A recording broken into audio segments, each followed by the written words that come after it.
पाकिस्तान के सूबा बलूचिस्तान के बिल्कुल साथ ईरान के अंदर भी बलूचिस्तान का कुछ हिस्सा है, उसको सिस्तान कहा जाता है। और ईरान के बलूचिस्तान या सिस्तान के शहर महरस्तान में 8 बहावलपुर के लोगों को वहाँ पे कत्ल कर दिया गया है, इसकी इतलात आ रही हैं। और अब जो है जो पंजाबियों को बलूचिस्तान में मारा जा रहा था, अब वो ईरान के बलूचिस्तान में भी पंजाबियों को टारगेट करके उनकी किलिंग की जा रही है। और इसमें जो हमें इतलात आ रही है उसके मुताबिक ईरानी बलूचिस्तान में फ़ाल कुछ तंजीमों ने इस खबर की तस्दीक भी की है, ताहम अभी तक ईरानी सरकारी मीडिया से इसकी कोई ख़बर नहीं थी। और ईरानी सफारत खाने से इस बारे में जब पूछा गया तो उन्होंने कहा है कि ये वाक़े की इतला हम मालूमात मज़ीद हम कुछ देर तक बता सकते हैं।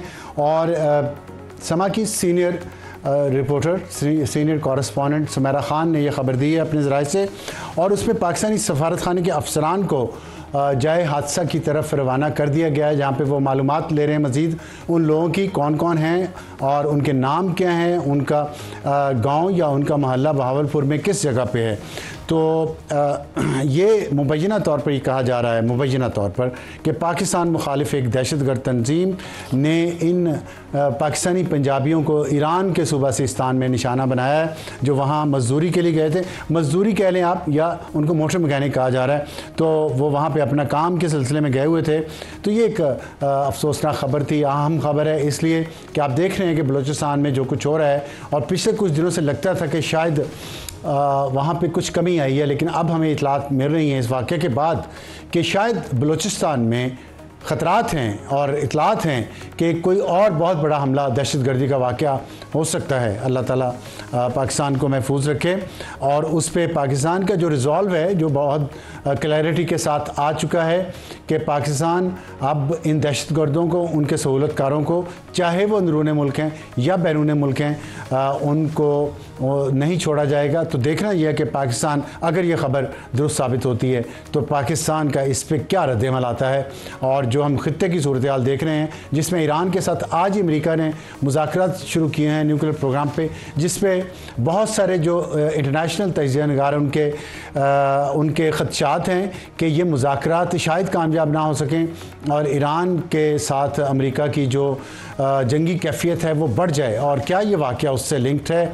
क्या ये दोनों ममालिक के दरमियान ताल्लुकात को मज़ीद ख़राब करने की कोशिश की जा रही है? क्योंकि अगर अमेरिका के ईरान से ताल्लुकात बिगड़ते हैं और कोई जंग की सी सूरत हाल पैदा होती है, तो उसमें अफ़गानिस्तान और पाकिस्तान का किरदार बहुत अहम होगा। और ख़ास तौर पे अफ़गानिस्तान के सूबा फ़रा में ज़ाबुल के करीब शायद अमेरिका को एक अड्डे की भी ज़रूरत है, जिसके बारे में गुफ्तो शरीद अफ़गान तालिबान की हुकूमत और अमेरिका के दरमियान कुछ दिन पहले हुई थी, जिसका हमने अपने पॉडकास्ट में ज़िक्र भी किया था। और बढ़ते आज के प्रोग्राम का तारुफ आपसे करवा दूँ। टॉप स्टोरी मेरी आज की है कि PTI में ब्रूटस कौन, और इसका इसलिए आया कि हम देख रहे हैं कि पिछले कुछ अरसे से PTI के दरमियान अंदरूनी इख्तिलाफात बहुत बढ़ गए हैं, और एक तरफ वकला का ग्रुप है और दूसरी तरफ सियासतदानों का ग्रुप है, दोनों के आपस में इख्तिलाफात हैं। लेकिन अब लगता है कि वकला का जो ग्रुप है उनके भी आपस में इख्तिलाफात बढ़ गए हैं। और जैसे कि मेरा एक क्या कहना चाहिए, मेरा एक एनालिसिस है कि जो लाहौरी ग्रुप ऑफ वकील है पाकिस्तान की तारीख़ में, सियासी तारीख़ में और आइनी तारीख़ में, उनका बहुत ही नेगेटिव किरदार रहा है। और ये इसको बेहतर करने की ज़रूरत है लाहौरी ग्रुप के वकला को, क्योंकि अब भी हम देख रहे हैं जो लड़ाई है ज़्यादातर PTI के अंदर वो लाहौरी वकला की आपस में ही है। इस पर हम बात करेंगे अली मोहम्मद ख़ान से, जो मेंबर कौमी असम्बली हैं PTI से। और उसके बाद हमारा आज का हॉट इशू होगा मौलाना और ख़ान इत्तेहाद। वो कहते हैं ना खुदा ही मिला ना विसाले सनम, ना इधर के रहे ना उधर के रहे।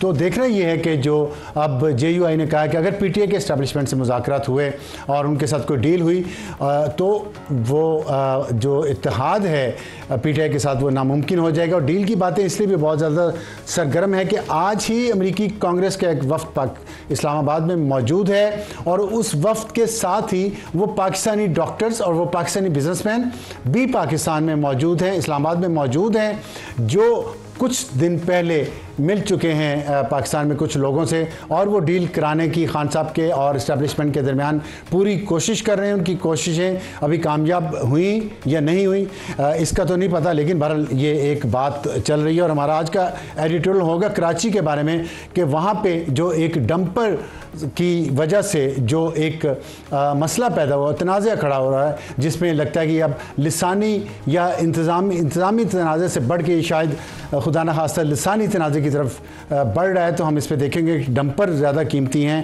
یا انسانی جان. تو شروع کرتے ہیں ہماری آج کی ٹاپ سٹوری سے. علی محمد خان صاحب السلام علیکم. السلام علیکم. ابھی میں نے جو ذکر کیا ہے آپ نے بھی سنی ہوگی خبر کہ امریکی کانگریس کا ایک وفد پاکستان میں اسلام آباد میں موجود ہے اس وقت, اور وہ ڈاکٹرز اور وہ بزنس مین بھی اسلام آباد میں موجود ہیں. میری ایک ان میں سے صاحب سے بات بھی ہوئی ہے تھوڑی دیر پہلے, وہ ایک میٹنگ میں ہیں اس وقت US ایمبیسی کے اندر. تو مجھے یہ بتائیے گا کہ یہ کس حد تک اس بات میں صداقت اور وزن ہے کہ ایک ڈیل کی باتیں ہو رہی ہیں PTI کے جو کچھ ہمدرد ہیں امریکہ میں اور پاکستان کے جو یہاں پہ کارساز ہیں ان کے درمیان.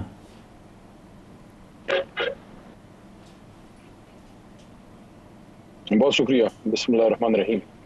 اللہم صلی علی محمد و علی آلہ وصحبہ وسلم.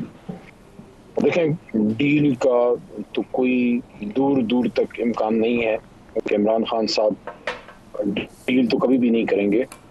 مذاکرات وہ کر سکتے ہیں, چاہے وہ حکومت ہو یا کوئی اسٹیبلشمنٹ کا فیکٹر ہو. معاملات کو ٹھیک کرنے کے لیے بات ہو سکتی ہے. ڈیل کا مطلب تو یہ ہوتا ہے کہ آپ اپنے اصولوں کی قربانی دیں. اگر خدا نخواستہ عمران خان صاحب نے ایسا کچھ کرنا ہوتا تو میاں صاحب کی طرح نکل جاتے. 6 سے 2 تک اتنی تکلیف سہنے کی پھر کیا ضرورت تھی.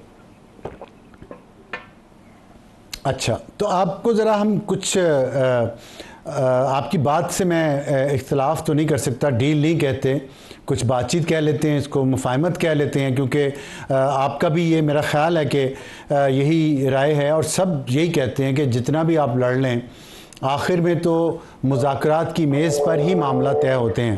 تو آپ کے خیال میں مذاکرات ہونا کوئی بری بات ہے اگر اس ملک کے مفاد میں دونوں اطراف اپنی ایگو چھوڑیں اور ایک ایک قدم پیچھے ہٹائیں, تو اس میں کوئی برائی ہے؟ نہیں, ہم نے تو کبھی بھی مذاکرات سے انکار نہیں کیا. خان صاحب نے کبھی انکار نہیں کیا اور ہمیشہ حکومت کے کوٹ میں رہ گئی. اگر حکومت سنجیدہ ہوتی تو جو ہماری مذاکراتی کمیٹی تھی اس کو جناب عمران خان صاحب نے ریگولر ملنے دیتی, بات آگے چل پڑتی. تو حکومت ہمیشہ یا تو بے اختیار ہے یا تو حکومت کے پاس خدا نخواستہ اختیار نہیں ہے کہ پاکستان تحریک انصاف کی جو پولیٹیکل لیڈرشپ ہے اس کو خان صاحب سے ملنے دیں, کیونکہ کوئی بھی راستہ تب نکلے گا جب پاکستان تحریک انصاف کی لیڈرشپ کو آپ خان صاحب سے ملنے دیں گے. لیکن پھر بھی 100 باتوں کی ایک بات, خان صاحب انکار نہیں کیا, لیکن ڈیل کے لیے نہ خان صاحب تیار ہے, نہ جماعت تیار ہے, نہ ہمارا ورکر تیار ہے. ٹھیک ہے, آپ نے کہا لیڈرشپ کو ملنے دیں. آپ برائے مہربانی فرمائیں گے کہ لیڈرشپ سے آپ کی مراد کون کون سے اشخاص ہیں؟